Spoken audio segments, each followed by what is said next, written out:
Welcome everyone to our weekly show. Today we're just having a little chat about media and education and what the future holds for all of us. So I'm going to bring you guys on. Hello, hello. Hello, Maria. So um, uh, we've been talking a lot about this Yes. between the three of us, but Mo, what do you think the future of media in education is? Well, I think that in a nutshell, education depends more than 90% on media today. That's what I feel. And that's the end of the show. Okay. So if you look across educational sectors, all the way from filmmaking to medicine, it's dependent on media, and it's becoming more and more dependent on media and technology. So media and technology seem to have fused finally, where technology demands content. Previous to this, technology actually did not demand content, but today it actually. If you look as a classic example of Tesla and Elon Musk, right, which is a great story because if you get into a Tesla, I haven't, but I've seen people who have, or videos of people. There wasn't really too much of a user interface in a car. It was just the usual thing: you press a button, and something happens, and you press a button. But most people don't understand that that is actually media and user experience and user interfaces Right, happening in the background. Somebody's had to have made this.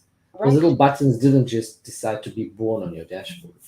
So with the Tesla vehicles, it goes a few steps, beyond that, like Elon Musk likes to do. It goes a couple of steps ahead, where it's actually pretty interactive, and it gives you fireworks and all sorts of weird things, and even drive by wire, where it actually drives autonomously while you're sitting in the car. It is a heads up display, and so all of those displays and all of those little icons you see and little touch screens and stuff, most people just kind of like really take it for granted. Like your phone, when you look at your phone, you don't realize there's something happening in the background. But what's more important is that each of those little icons that are created either by Apple or Samsung or whichever the manufacturers is actually well thought of and well developed from a perspective of, will it be user friendly to the end user? Will it equate to something they'll be happy to be, kind of click on and not even look at again, and become second nature? So this goes into user into UI and UX design.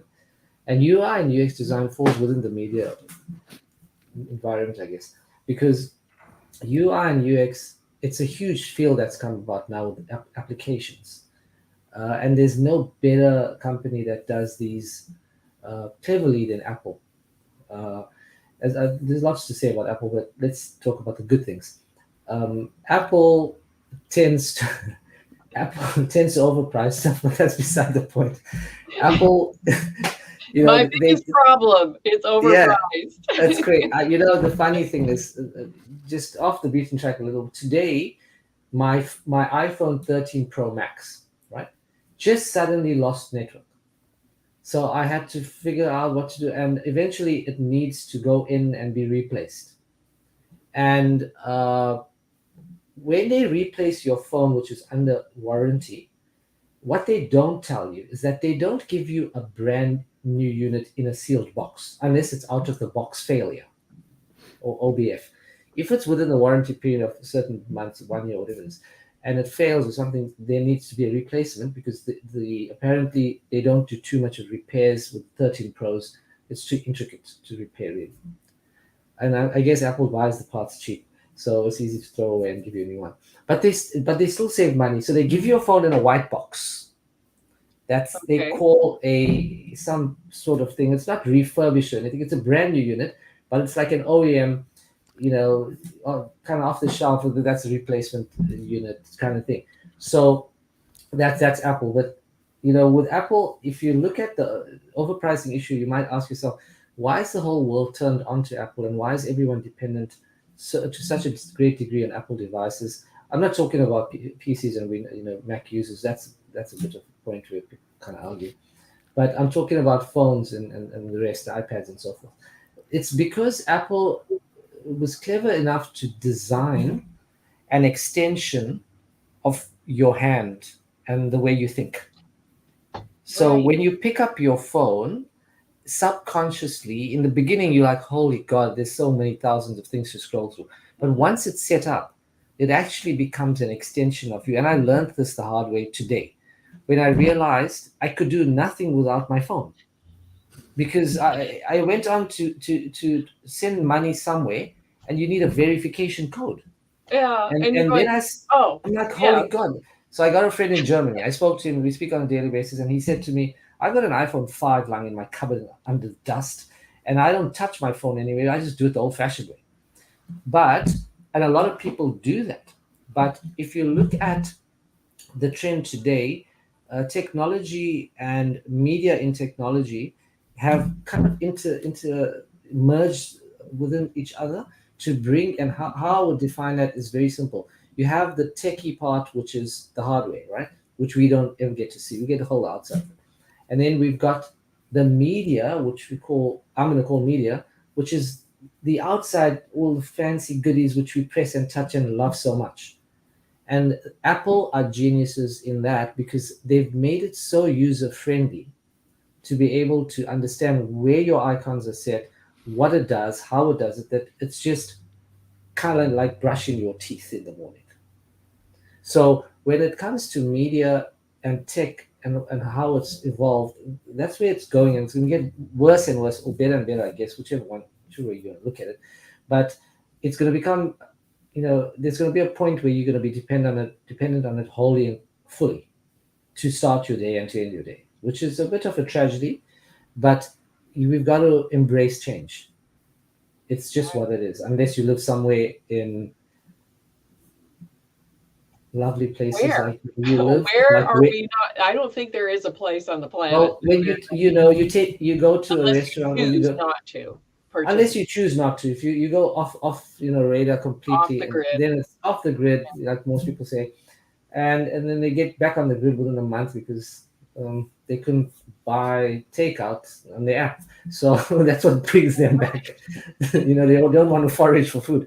But when it comes to media and education, um, you will see that a lot of school districts, universities, huge faculties, and just in general corporate companies and even smaller companies are beginning to embrace media more and more. And it's due to two things.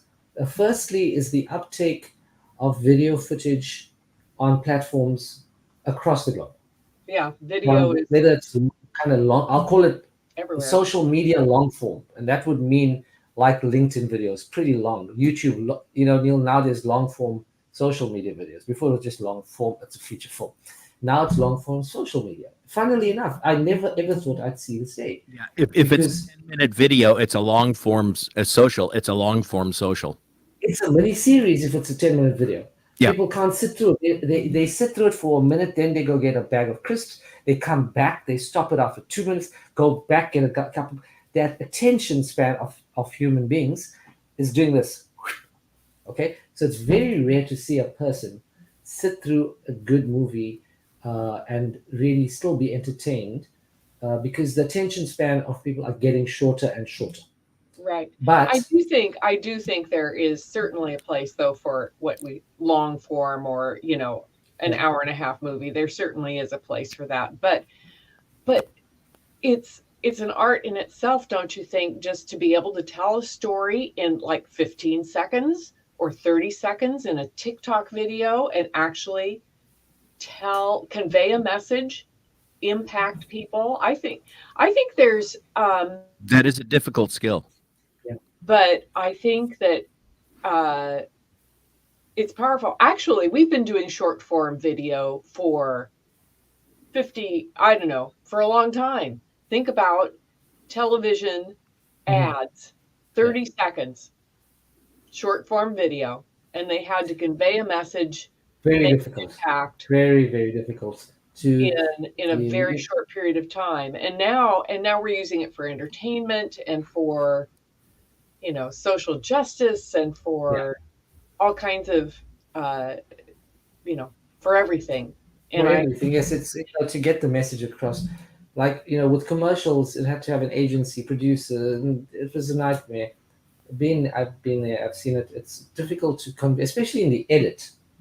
You got to compress down 30 to 45-second cut downs from 7 8 hours worth of footage. And when I did my first commercial, I got smacked on the wrist pretty hard because I was told I was looking for continuity, right? So continuity. I just wanted to make sense, but I didn't realize I was cutting a commercial. It's the first time I'm doing a commercial, right? uh, And they said, "Well, go look at some commercials."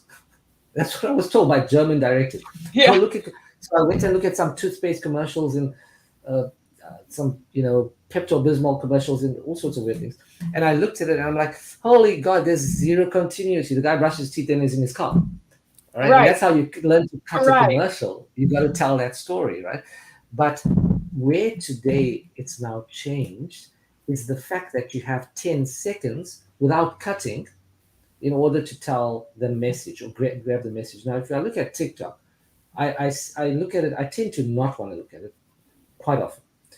Even Instagram, I hit the little play button at the bottom just to see random feeds, right? I've been doing it recently quite a bit, just to see what's out there. And holy guacamole, there's a whole lot of stuff that just makes me want to put my phone down, right? But on the rare occasion, and I'm talking extremely rare occasion, 1 in 1,000, I get something that actually makes me sit up and say, wow, wow, that's, and it's not just the thing is, it's now changing. It's not the visuals or the beauty of the visuals that matter. So cinematography is now kind of a dying art form. People are not particularly interested anymore in those inspirational videos of mountain vistas and lakes and streams and waterfalls. They don't want to see it. They've seen it. It's done to death, right? They want to see something that's different. And what is it that's different? A guy in a bunny outfit jumping around talking about when he's bored and what he does to irritate his wife. It's entertainment value. So it right. doesn't necessarily mean the content's good, but it does mean that media is growing in It is whichever certainly direction. It growing. is that it's exponentially growing. Yes, and I don't know. I take a little exception to you saying that cinematography is dying. I think there is probably, I'm going to posit anyway, that there's probably as much high quality cinematography now as ever. It's just being crowded out by all of this content. There's Well, just so much content there's out there. a big problem in that a lot of people that are now working and are trying to get to improve the quality of their projects. They've been working in the uh, in the short things, whether it's TikTok or YouTube or whatnot, and now they're trying to become more of a quote unquote serious Mm, filmmaker, and they want to know how to make their media look cinematic, and they want to know what LUT to use or what to make their media look cinematic. And the problem is the reason it looked cinematic wasn't that they were using film. It was that they had an entire setup. You had a design set. You had the colors of the walls were painted and everything for exactly shades and tonal ranges, and the colors of the clothing were chosen, and all of this was done, and the and of lighting was course, very fantastic carefully set lighting. Oh my gosh, up, and that very careful lighting. made it cinematic. Yeah. And yeah, even a lot of the because I get to communicate with some of the guys that they've been dealing with Hollywood film since back when they were actually quite literally cutting film clips and putting them together and sending them off to a telecine unit and whatnot. And but uh, where they go, there was no look, one look for any of the film stocks that was out there, because they point out, okay, people say, well, I want to look like this film because that was so cinematic. Yeah. Well, that film stock was used for, they'll point out 6 films that look entirely different. They don't have anything to, the shadow colors are different in them. The highlights gradate differently. There is nothing visually that's the same between these 6 films, but they were all shot on the same initial film stock. Yeah. But then, of course, by the time you get the lighting and the stage setup and everything, by the time you get the development, because uh, every time you developed a roll of film, it was going to look a little different than the exact same batch of film shot in the exact same room with the exact same lights yesterday. You couldn't get it to be exactly the same.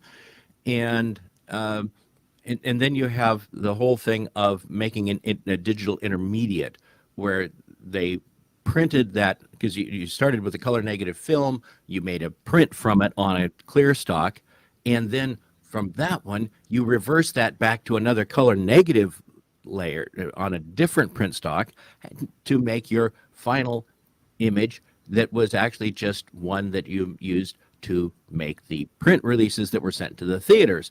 So you have several generations of different kinds of film being used to make that cinematic image, and the amount of content from that original film stock is only a portion of the final image, and but so you have all these people that think that they can uh, mimic one of these films by just applying a LUT. They just want to change the shadows and everything, and you go, no. The reason why your media doesn't look cinematic Mhm. is simply because you don't shoot as if you were shooting in those days. If you take your digital camera, and I've seen some things where people have shown how amazingly cinematic they can make virtually any film camera look, or digital video camera these days look, simply by going to the same efforts to control the colors of the scene and the lighting and the makeup and the clothing, and all of a sudden, wow, that looks really cinematic. Yeah. Yeah, you think it was shot in the same way, and that's the one thing that is getting a little lost, is we're getting a lot of people that they don't want to learn that part of the craft that you used to have to know to Yeah. make the longer form things. And that's problematic. I can look at it as a problem in some ways, but on the other hand, the digital cameras give us options for looks and images to play with the mind and to please the eyes and the senses that we didn't have with film. And Right. So so many more options now. so many more I options. And so, Mo's right. There's some things about embracing change that you have to embrace, uh, and HDR totally blows the whole thing up of trying to be quote unquote cinematic, because what's the biggest thing in HDR? It isn't really so much that it's brighter, which it is, but they found that you really only need to increase the brightness by for the main parts of your image by about one stop. In other words, just about double the brightness, and that's really all that you want to do for the brightness. What's different is the color volume. The array of colors goes from a few thousand to several million specific hues, most and many of them farther out than what you could get before. And so you have this explosion of color that you can work with. Well, at that point, why worry about being cinematic when being cinematic means you can't use all those tones because you're right. past what you It's fine if you want that. That's the look you're after. You're yeah. trying to mimic a different look. But I'm gonna back to education. Yeah.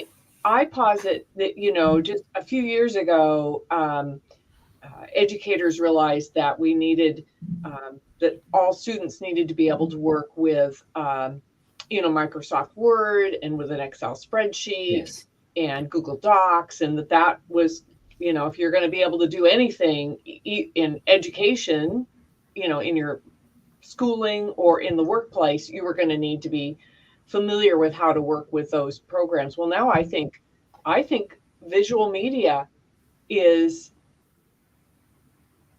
people need to know how to work with graphics. They need to know how to do infographics. They need to know how to do video and edit Yes. videos. Well, look at our youngest son is in taking grad classes as in library science with an archival emphasis on it. And what are some of the assignments he's been having to do? He's been having to create podcasts. He's had to create short Oh wow. videos, short explainer videos. He's Really? had to create media, Yeah, both just No audio way. and video and audio, and also put audio to screen grabs and to Right. essentially PowerPoint presentations and this kind of stuff. Just to be a librarian, to get a master's in librarian science, he has to be able to create media. That's correct. because So that is where the future is. Yeah. Miriam's comment about it, the media field in education is starting to boom. The operative word or the word, the catchphrase for this is the word quickly.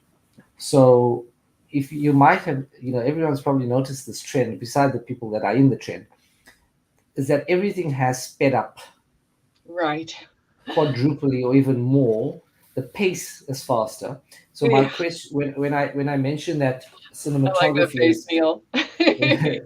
cinematography is dying, what I was actually saying was the art form is actually dying, but not to go one point above that or beyond that is that it's not just the art form that's dying; it's the need for good cinematics and good cinematography. The appetite for it has become diminished from the new generation. They don't go out to look for a beautiful film. They look for a fast film. 90 minutes is now too long. Before, if I saw a movie that was running for 90 minutes, I would not watch it because it wasn't long enough to tell a story, as Mhm. most people know. Anything under 2 hours, and you spot on, the guy's got it right. Christopher Nolan's never made a 90-minute movie in his life. None of the great directors have made short, they've made a few boo boos here and there, but the greatest stories are always long. Shawshank Redemption, Memoirs of a Geisha, insane cinematography. So the appetite is diminished. The studios have real Kevin Feige, right, who's head of Marvel production, has made a fortune due to the fact that not that he's a great producer. He knows what people want. That's what makes him and Marvel so much better than what DC is doing currently. DC is not. They've got Superman. My God, Superman is the best hero, Right. superhero of all time. Right? When he died, I cried. When I thought he died, and so what is wrong with them? They don't understand the need that the people have. The need, Marvel, the the need need, for the need, speed. the need for speed. Absolutely, Vin Diesel got that right a long time ago. The need for speed, and that franchise was the need for speed, and they understood speed. No story, no storyline, no cinematography. Just everything's moving really quickly. If you take that and really water it down to the level of not big budgets, smaller budgets, you get you not even YouTube, you get TikTok, you get Instagram, right? Fast pace, kind of stuff, which goes now. The whole content here was supposed to be media inside and in education, and how does it impact the world in the media field now. The biggest question is, are film schools going to die soon? I foresee it. Yeah. Why? There's been advocates from across every industry sector that says you don't need to go to school, you don't well, to university. Experience counts. And today, the experience really means, for a person in the media field, how many times have you used your phone to shoot a video? That's it. That's it. That's a That's my main way prerequisite, right? of shooting video is with my Right? phone. That with your phone. So we do it on a daily basis. What the new age schools are going to teach, maybe I coined the phrase, the new age schools, is going to be, how do you create really quick, smart, entertaining 10-second videos? How it's done is beyond my reasoning, but how is it done? Let us teach you. Now you got this whole new generation, a whole world of young people that want to do this. and here's the next cash cow. Huge. They're not teaching you an art form. Make no mistake, I'll go on record. It's not an art form.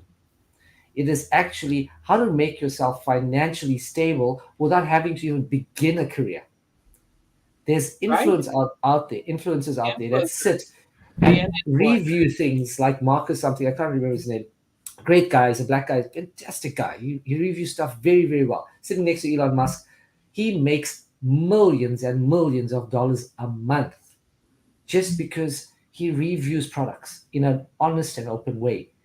And as you watch his progress from shooting with a phone, he went up and then he got freebies and stuff. The company started giving him stuff. Now he's got a great studio and light is lit it up, but he's shown people how to do it. So they're getting to understand the education behind media creation is just as important as going out there and saying, I want to put stuff on TikTok. So before, if you wanted to shoot a film, you'd have to go to film school, right? And understand it, the principles of a camera, dynamics of lighting, light changes, coloring in post-production, so on and so forth. Today, the same applies, but it's sped up 100-fold. Right. How do we do it quickly for social media? But the thing that's changed dramatically is the fact that before there was no guarantee you could make money once you left film school. So out of 1,000 students, two would make it, right? And they were Right. left out by the wayside. Today, you're guaranteed, no matter what you try to do, if you hit your content on the head, you can sit in Right. your home and make that money. But going to film school would be, would you say, for most people, a waste of money at this point? If you want to create a feature film that is viewed by millions of people around the world, you don't need to go to film school anymore. And I Right. said it. I It, I said it. think I- the it's whether the you need value of film school, one of the things I've picked up from many of our guests that we've had on the show, um, some of the value is the contacts that you make, the people that you meet, Mhm. Yes. the so there is some value there, but there's other ways to do that too. Yeah, and that's where for a lot of the people starting with just getting good at doing TikTok and short YouTubes and whatnot gets them enough experience with either the camera gear in case that's what they're working with, or with the editing and other software applications, so that they can then branch out to either working with influencer type media, or which is one path, or Mhm. going into the uh, music videos. And I'm finding it interesting that so many people these days, they really got their start in the industry by doing working on 20 or 30 different music videos over about a 6 month period for local bands and beginning artists, where there were small groups that worked together on producing something, where some people were trying to specialize in the sound and everything, where they were trying to put it together, but it was essentially a small film crew, and a rapidly changing and evolving film crew.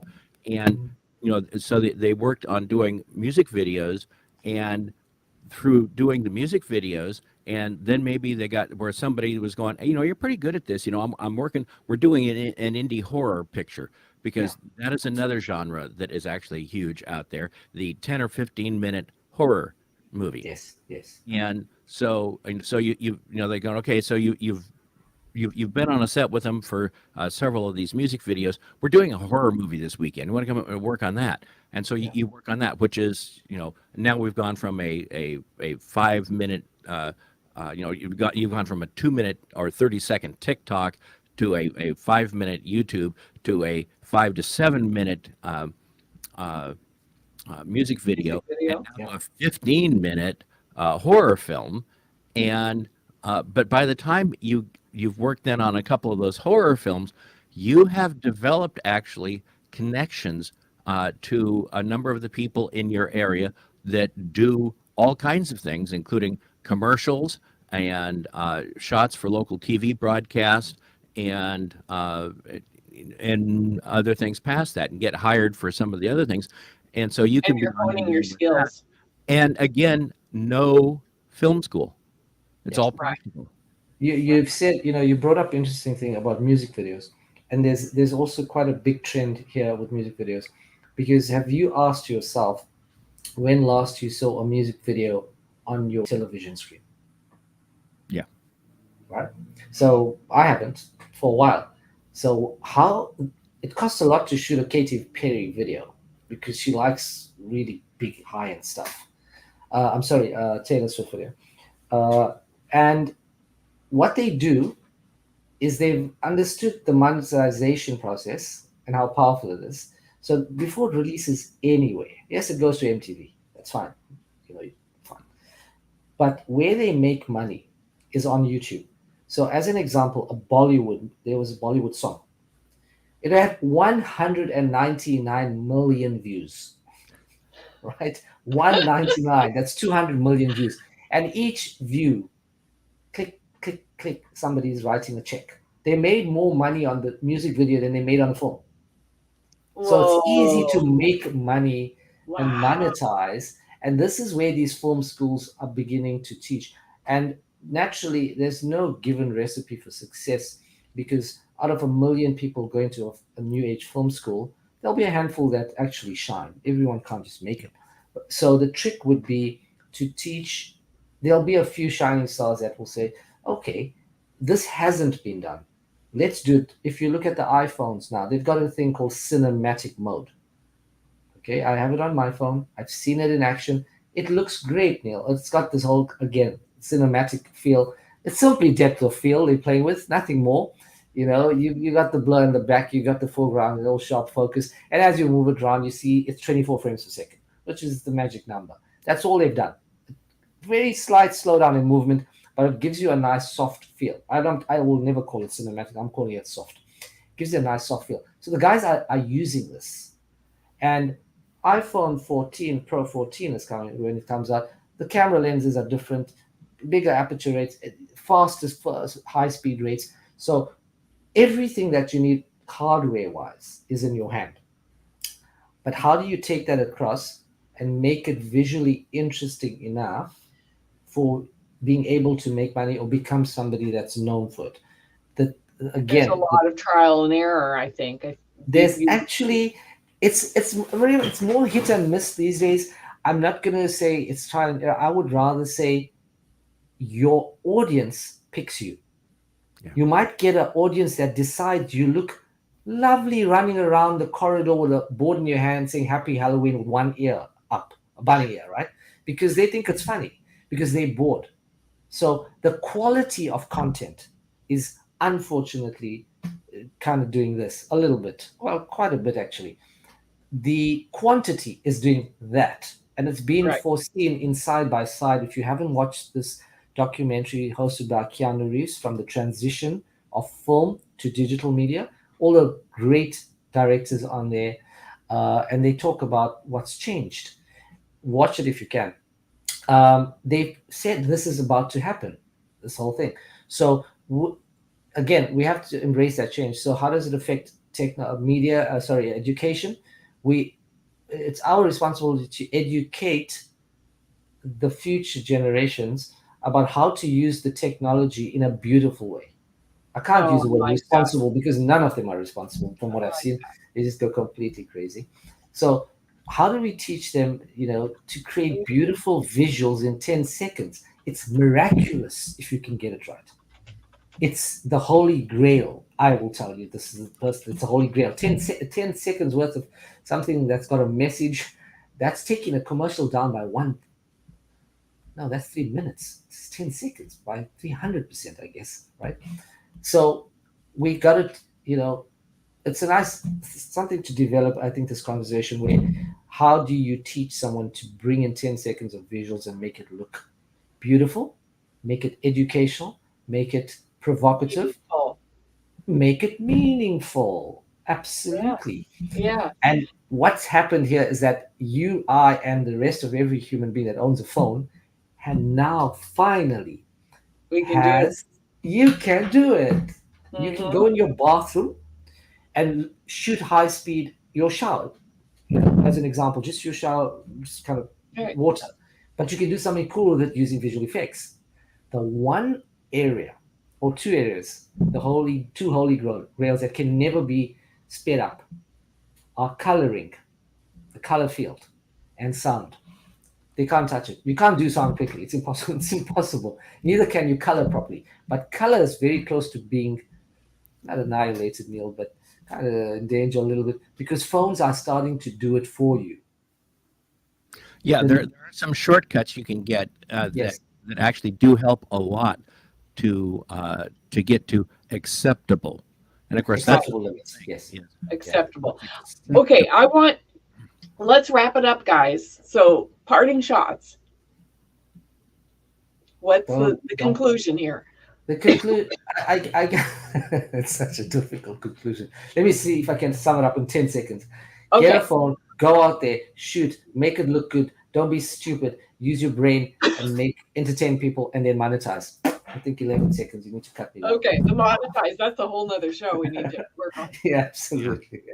Well, We and that's the whole thing of it's that iterative process, and you just have to do it at such a high speed these days. Shoot a short little piece, go check, see what it looks like, what you can do with it. Go shoot another short little piece, see what you can do with that. Go shoot another short little piece, see what you can do with that, and just work that iterative process until your material starts looking, excuse me, better and like you. And Yes. that's Yeah. really the As a final parting shot, Miriam, um, if you notice the last trend is that Linda and LinkedIn Learning and all these guys again, it's dropped. You can watch what's happening now. The viewerships are dropping because the videos are too long. right. And even if they're broken up into 15 to 20 chapters, they're still too long. So people want to be able to learn how to edit in a matter of an hour flat. It's even less would be better. So that's something new as a business model for a lot of schools, a lot of companies to be able to teach post production in a very quick, short manner. Hmm. Something to think Right. about. I guess. Yeah. Okay, we're going to sign off here. Thanks, guys. Bye, Neil. Thank Bye, you for Miriam. joining Bye, us. viewers. Bye. Very quickly.